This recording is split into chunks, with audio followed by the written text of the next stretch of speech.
What's up, guys? Let's talk about Star Wars Episode 8, The Last Jedi, which I just got done seeing about 45 minutes ago, so I'm still taking everything in and not quite sure what to think of it. Oh, don't get me wrong, it was awesome. It was Star Wars. It was everything you wanted. But of course I'm still finalizing my thoughts. There was definitely a lot going on with this one. So I'm going to try to make this a pretty brief and as spoiler-free review as I can, especially for those of you who haven't seen it, although I figure most of you watching have seen it by now. So this film is directed by Rian Johnson and takes place right near the end of what happens in The Force Awakens Episode 7. Rey meets up with Luke Skywalker and how that all goes down. And then we're also seeing what's going on with General Leia Organa and the Resistance while they're still battling against the First Order led by General Hux, Snoke, and Kylo Ren. Now this was quite a surprising Star Wars film to me. The fact that fans had to wait 2 years to get all their questions answered, this film did a great job kind of compiling everything for us and giving us a lot of different things here and there. While not everything was probably answered that fans wanted, there was definitely a lot of pressing issues that get finalized here. So I'll just try to break down a couple things. So we of course have Daisy Ridley as Rey and Mark Hamill as Luke Skywalker. The two of them have a really interesting dynamic on screen together. On one hand we have sort of the new face of Star Wars and Rey, and then we have the, well, now old face, and literally old face, of Luke Skywalker. And this is definitely a different Luke Skywalker than we're used to seeing. You can tell he's changed, something has happened, all the events that took place with his nephew Kylo Ren, and that whole situation has definitely changed him. Essentially what we get here is Rey trying to convince Luke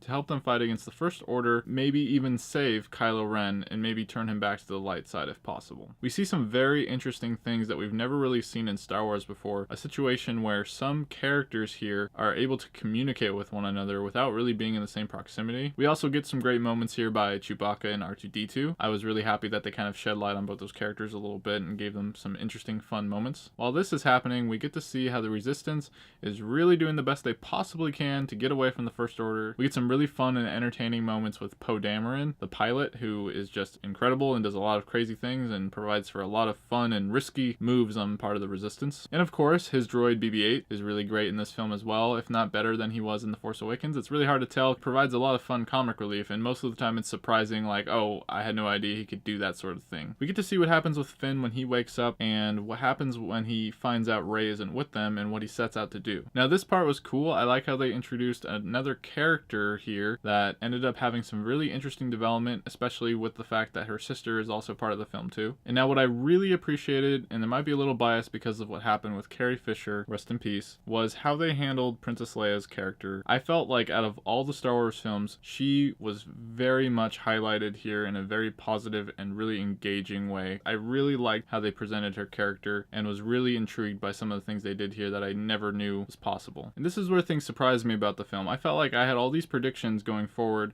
that pretty much all got thrown out the window. As far as I can tell, every character that I thought would end up going a certain way or their storyline would end up developing like this, I was completely wrong. And that is a good thing. The Last Jedi proved to be one of the more complex, which I thought ended up working out really well, despite some moments where I wasn't sure where they were going at first. Like with every Star Wars, we were pretty much always introduced to some very interesting and new place we've never seen before, with different types of creatures and races and all sorts of people and things, and it really shows off in this film. Some of the places they go to are really cool. Now this was actually the longest film. People have to wait so long to get these movies, and they really love them, and they want as much of them as they can get. So I'm totally fine with a 2.5 hour Star Wars movie. In fact, while it was going, I just kept wanting it to keep going. I never really wanted to end. I wanted more Luke Skywalker, I wanted more Kylo, I wanted more Rey. I wanted to see how all these people were ultimately going to come together and be set up for the final in the trilogy in the 9th film. Well, a lot of my questions got answered. There are definitely a few things here that I need to look up and research because I'm really curious if I either missed them in this film and I didn't quite get it and I should have,